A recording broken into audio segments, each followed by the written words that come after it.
हाँ, जो इस षष्ठी रूपी रंगमंच पर चोटी की माँ है।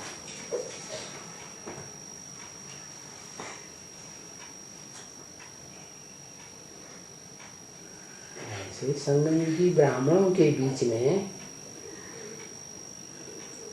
चोटी की माँ तो माँ चोटी की होती है, या माँ की भी सासू जिसे बड़ी माँ कहते हैं वो ऊंची होती है।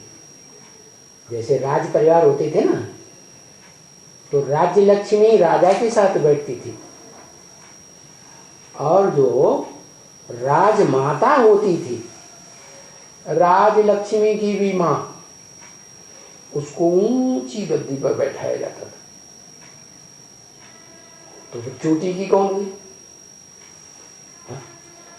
ऊपर वाली कौन हुई? वही हुई ना जिसे दादी माँ कहते हैं। अच्छा, फिर पुराने जमाने में तो दादी माँ ही नहीं होती थी, दादी की भी परदादी होती थी। तो ये रस्म ब्राह्मणों की दुनिया से पड़ती है। क्या? संगम युगी शूटिंग पीरियड में जब पर्दे के पीछे रहने वाला डायरेक्टर बाप शिव इस षष्ठी पर आकर के रिहर्सल कराते हैं, तो बताओ सबसे ऊंची चोटी कौन सी?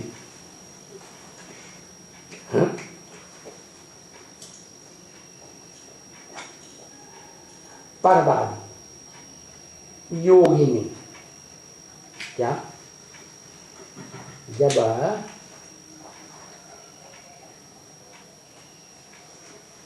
बापों का भी बाप और उसमें उसका भी बाप। क्या? मनुष्य षष्ठी में जो धर्म पिताएं हैं उन बापों का भी बाप कौन? अरे मनुष्य षष्ठी का बाप है ना राम बाप, आदम, और उसका भी बाप कौन? शिव। तो जब वो आता है षष्ठी पर, तो इस षष्ठी पर परबाबा भी है और शिव बाबा भी है और धर्म पिताएं भी होते हैं शूटिंग पीरियड में। नंबर 1 तो माताएं हैं नंबर 12, एक से एक ऊंची चोटी वाली होंगी, होंगी या नहीं होंगी? तो सही नाम बता दिया सबसे ऊंची चोटी वाली का। क्या नाम बताया?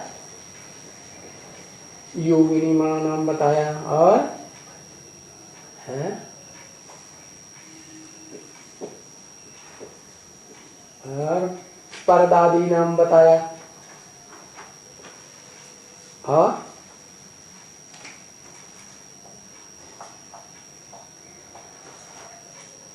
काशी माँ नाम बताया।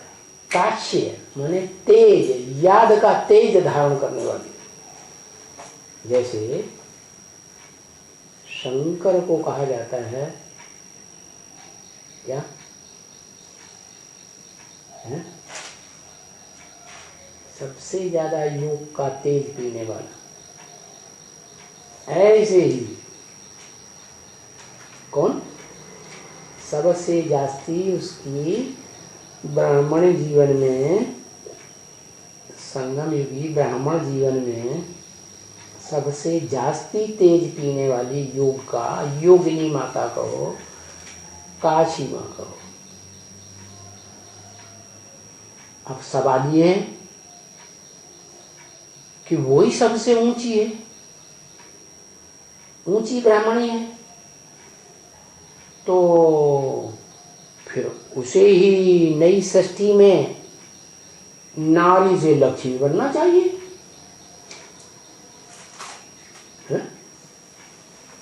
विष्णु विष्णु पद पाना चाहिए। बोल, पाना चाहिए कि नहीं? है पवित्रता में सबसे ऊंची, हाँ, इसलिए नहीं पाती है कि वो जो शिव का बड़ा बच्चा है ना, शंकर, जिसे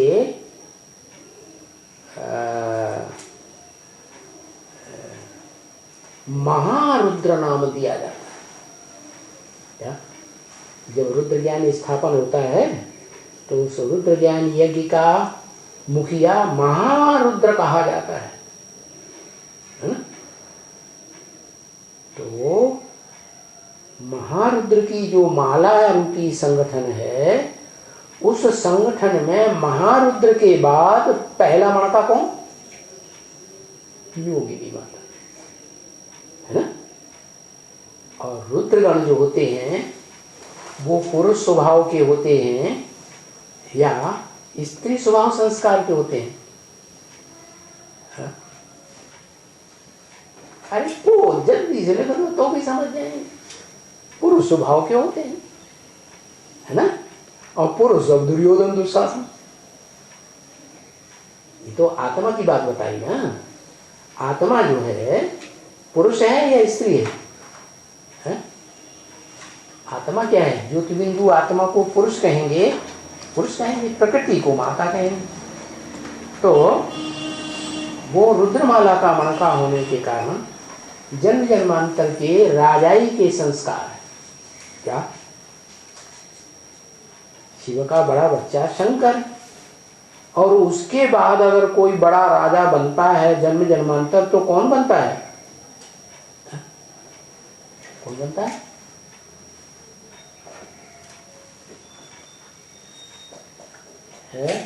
काशी में रुद्राणी। तो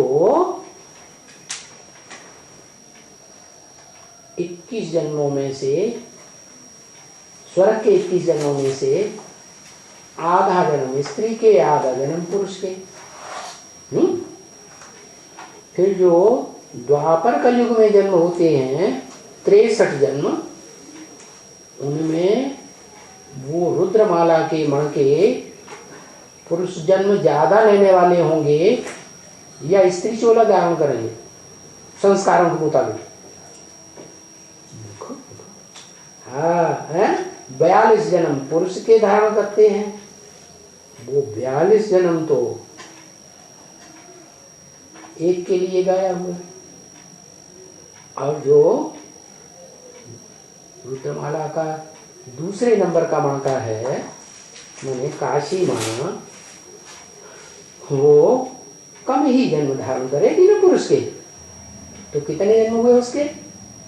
हैं 22 जन्म।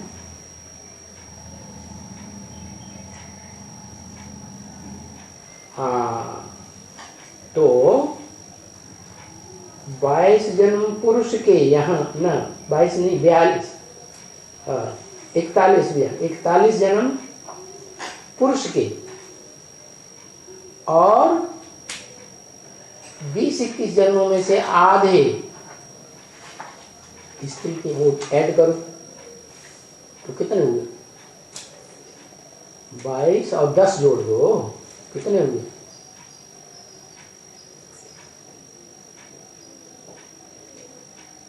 32 जन्म जो हैं,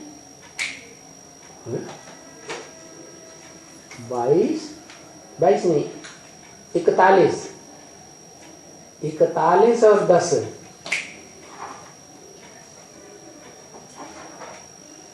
हाँ 51 जन्म हो गए पुरुष के। और स्त्री चोले में 33 जन्म हुए ना? नहीं समझ में आ रहा?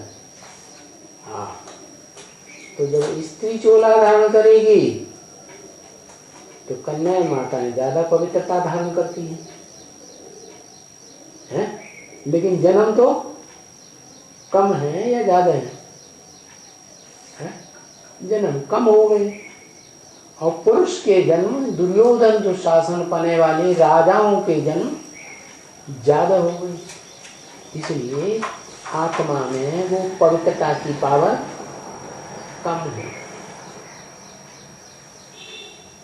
लेकिन शिव बाप का जो वर्षा है, क्या क्या राजाई, वो जन्म जन्मांतर की राजाई बाप के अलावा सिर्फ वो ही आत्मा प्राप्त करती है। Controlling power. कौन सी पावर है?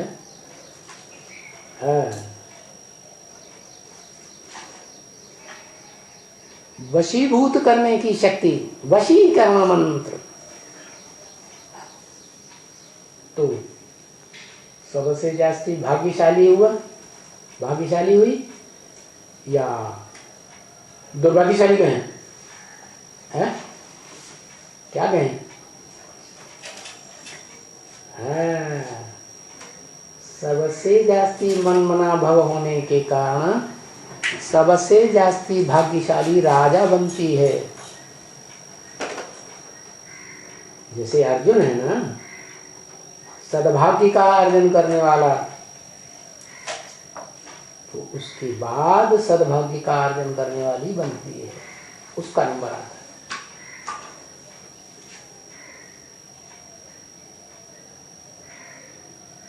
किसको याद करता है?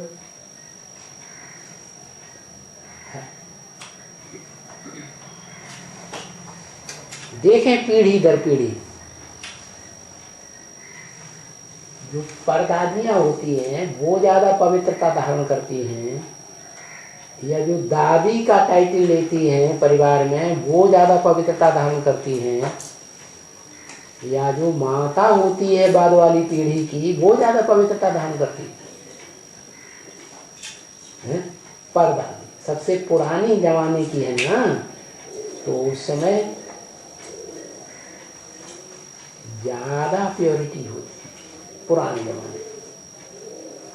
ज्यों ज्यों पीढ़ियां बढ़ती जाती हैं त्यों त्यों इंद्रियों के सुख भोगते भोगते मनुष्य आत्माएं नीचे जाती जाती। ओम। आज लास्ट में जो पॉइंट बोला ना, बैठो बैठो बैठो बैठो, तसल्ली से बैठो, तसल्ली से। जो राजलक्ष्मी होती है वो राजा के साथ बैठती है, और राजमाता उससे ऊपर, और परदादी उससे भी ऊपर। पूर्व जमाने में होगी तो वो तो बहुत ऊंची कुर्सी पर मिलनी चाहिए। और यही तुलना की परदादी के लिए पुराने जमाने में पवित्रता को सबसे ज्यादा धारण करते थे। इसलिए तो तीनों देवियां देवों की, हाँ जी हाँ जी, वो जा करके पांव पड़ती है ना। बिल्कुल। हाँ, उससे पवित्रता की शिक्षा लेती है ना। सही बात है। तो फिर वास्तव में संजीवनी बूटी काशी नगरी क्यों नहीं हो सकती है?